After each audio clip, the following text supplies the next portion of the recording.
Learning about joy and quiet and how necessary they are for all thriving relationship and how to cultivate it in my life and others was a game changer, not only for our marriage and parenting and our clinical work with clients. No one, including my graduate school, taught me about the importance of joy and quiet in living a thriving life until met Jim Wilder.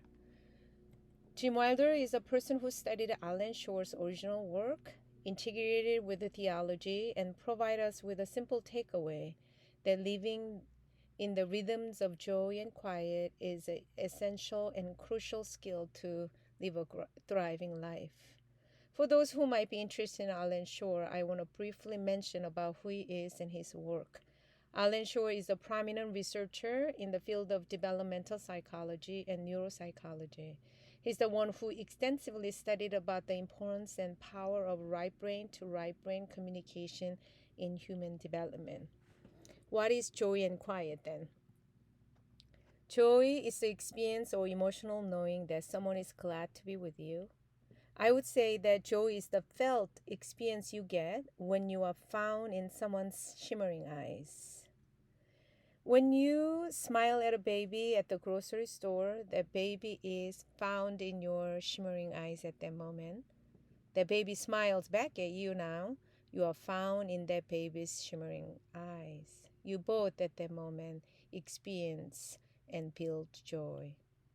Take a moment to look at the picture of a dad who's smiling big with his open arms and communicating with his girl that he is so glad to see her and glad to be with her.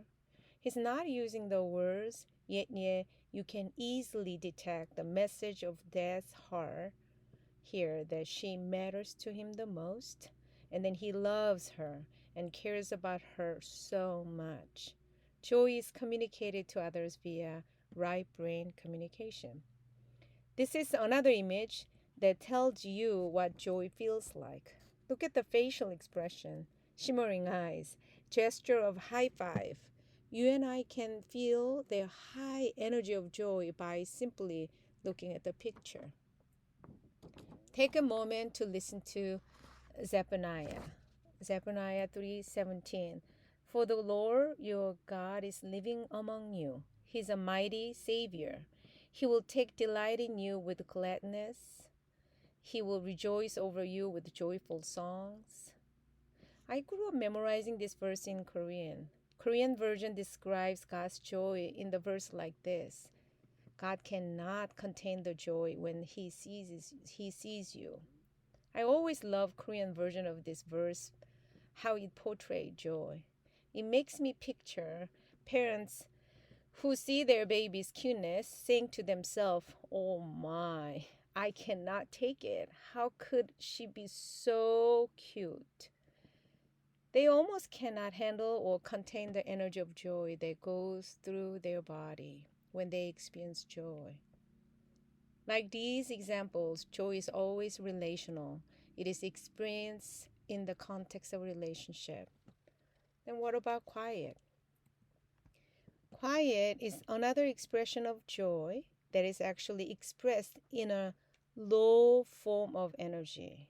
While joy is a high level of energy, quiet is a low level of energy. Quiet can be understood in a Bible language as peace. It is your emotional knowing that someone bigger than you is glad to be with you and ready to do something about what you are struggling with. As a result of this relational connection, you have this felt sensation that all is going to be okay.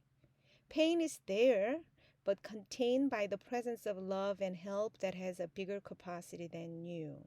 That's quiet.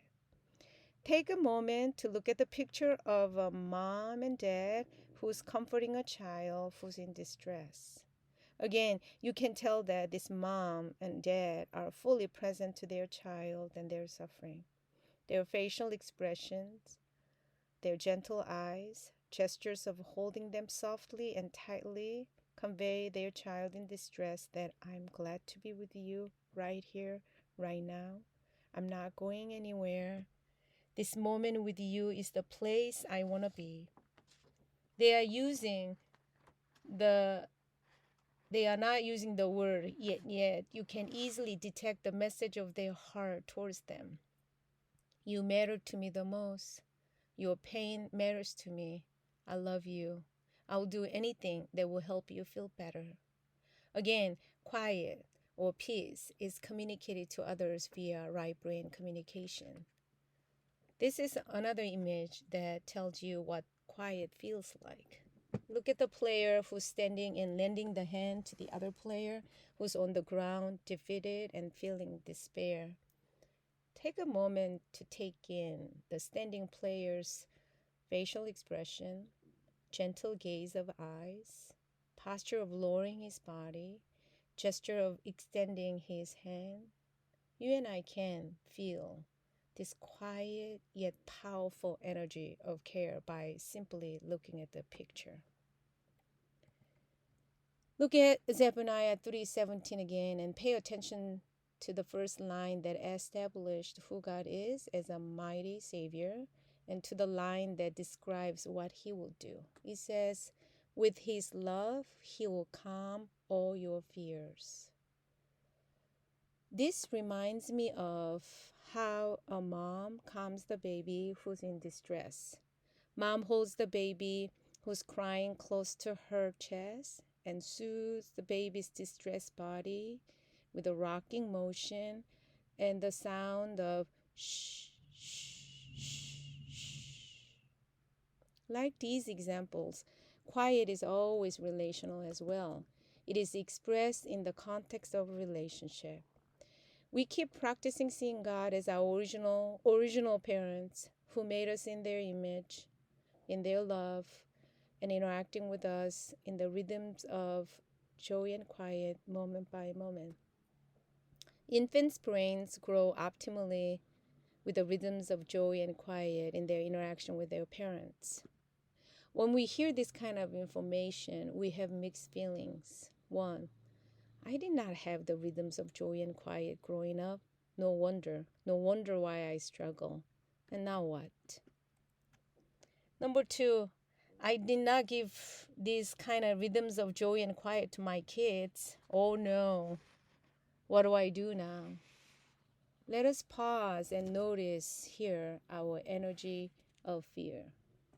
Let us pause and turn our attention to God's face.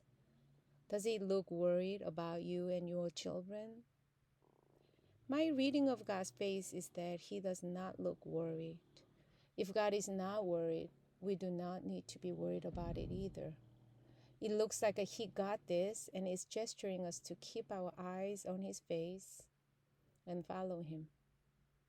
One thing God is asking us to do is, though, to open our spiritual eyes to see that He is mighty, He is a mighty Savior, and He cannot contain His joy when He sees us, and He's so big and capable to help us in all situations, and thus wants us to know that it's gonna be okay. He's proud that we are participating in creating this new pathway of love in our brain in the hope that we become the people of love and light. Thank you.